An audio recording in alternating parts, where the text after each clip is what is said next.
I had a boyfriend, okay, and he was short and brutal and enraged. So he's the only person I ever saw naked dancing with rage. And it was a horrendous sight to see.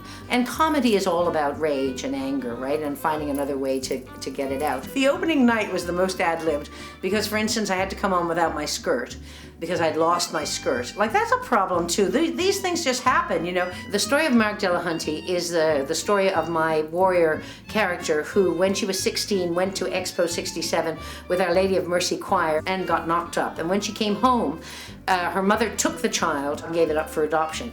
Now, just as our play begins, Marg has just found out that she's got macular degeneration. And so she wants to, before she goes blind, clap eyes on this child. And there's a dark period in the middle where she begins to think that her love child is Stephen Harper. Turns out he isn't, he's too old.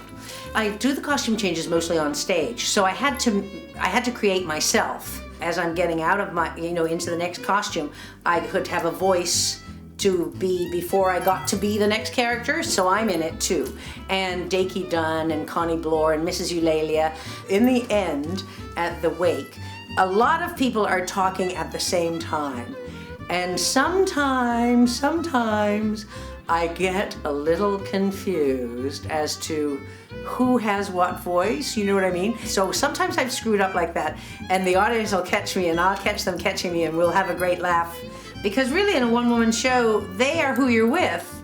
It's you and all your characters and them, right? And so you're all together. Nothing sounds very funny, does it? But it is, it's really funny.